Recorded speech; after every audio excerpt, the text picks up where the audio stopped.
Hi, welcome to RedBird Stock Analysis Tool video tutorial series.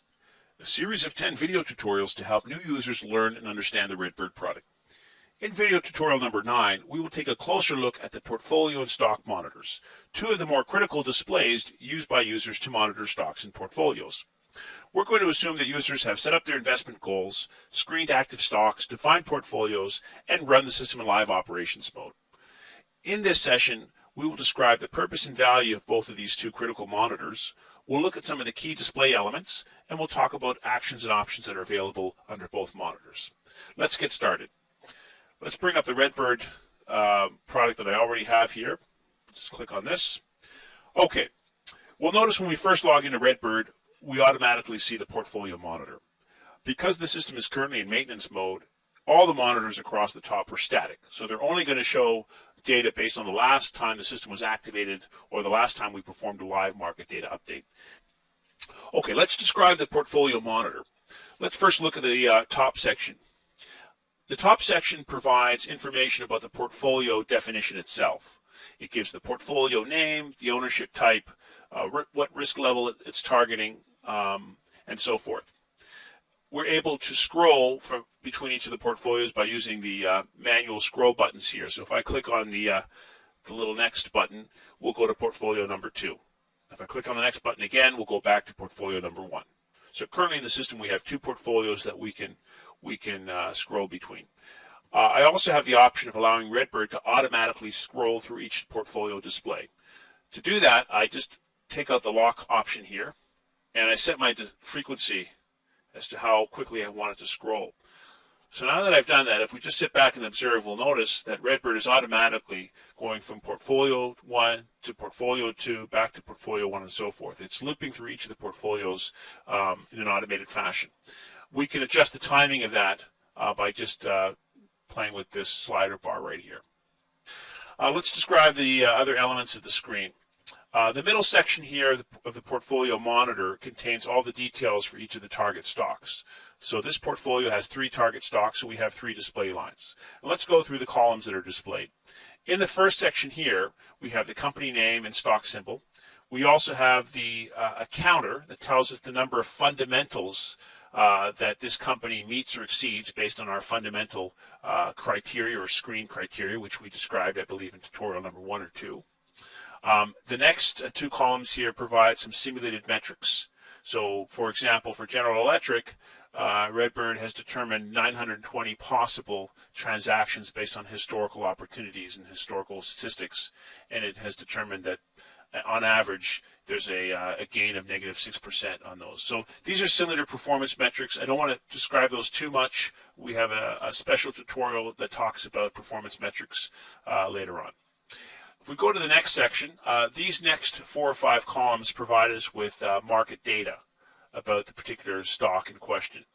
This data is only as accurate as the last system update. So we'll always notice right here at the top, it'll tell us based on last trade, not current. It'll give us the timestamp of when this data was collected. Again, if we were to move the system from maintenance mode to operate mode and activate the system, then this would become current, and all these dates and data would be updated in real time. But for now, this is the static view. It's a couple of days old, so we'll leave it the way it is. We'll notice here the first column is RTQ, which is real-time quote. So we have the option in RedBird of telling the system to automatically fetch real-time quotes as opposed to delayed quotes. That's only available currently on the NASDAQ stock exchange. So if the stock is not traded on the NASDAQ, that option won't be available. If I were to configure that option, which I haven't in this case, it would display the real-time price there. If we go over to the right, it's going to show us the last trade price for that stock, the last open, the percent change, and then a couple of visual indicators to tell us if the price is going up or going down. Okay, if we go over to the next 3 columns here, this gives us information about whether we currently hold any units of that stock within our account. We don't have any units of this stock, but if I were to go, for example, back to portfolio 1, we'll notice that we have 1 unit of the Apple stock. We purchased it for $25.98. Okay, so RedBird will give us any holdings information within this column as well. Obviously, if we want a few more details on all the holdings we have, we can always click on the stock holdings monitor, which is a separate screen altogether. Finally, if we look at the last section here, this gives us all the generated opportunities, recommendations, and alerts.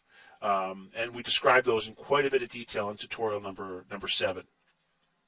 Right here, for example, for Apple, I see that RedBird has generated a new sell opportunity.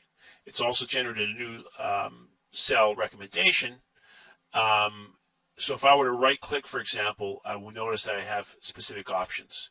I can execute the sell opportunity or sell recommendation.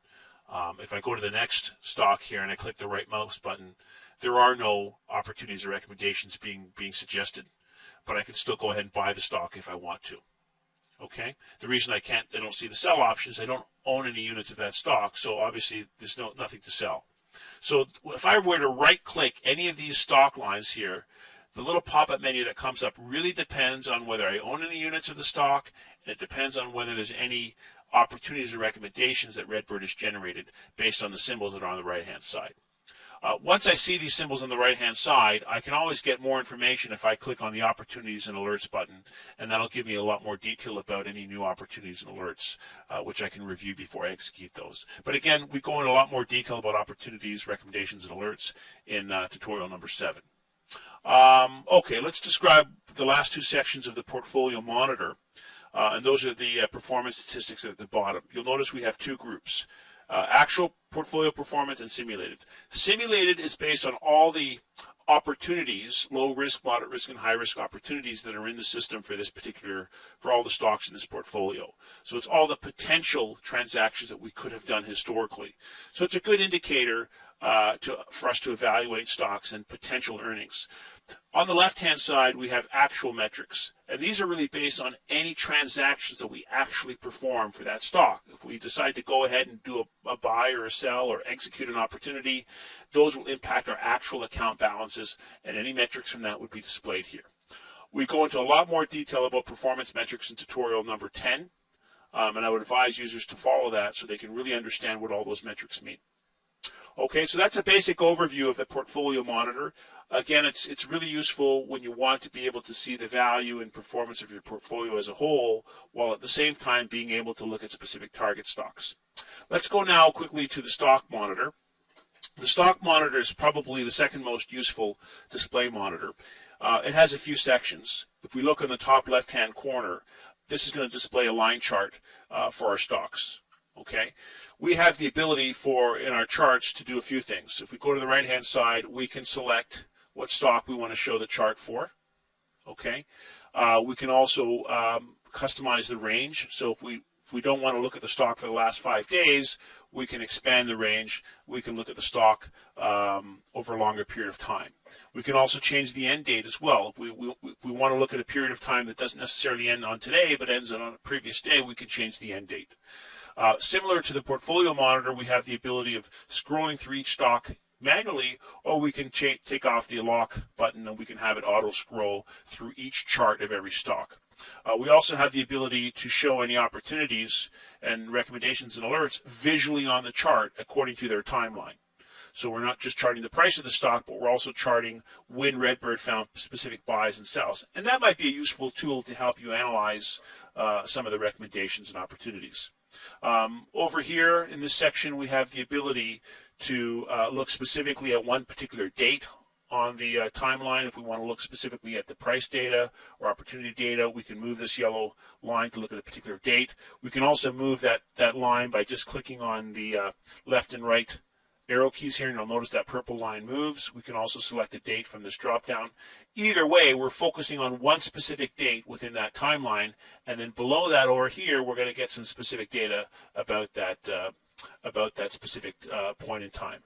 Okay, and again, at the bottom here, we have metrics that show actual performance for this individual stock based on actual transactions, and then simulated performance metrics based upon all the historical opportunities for that stock. So really, this screen allows us to do specific analysis on one specific stock at a time. It's useful from time to time for those that wish to do more advanced analysis. Okay, and finally, I should mention that for any particular stock that's here, if a user wants to go ahead and buy or sell the stock, they have 2 buttons here where they can buy and sell the stock as well. And that concludes our overview of the Portfolio Monitor and Stock Monitor.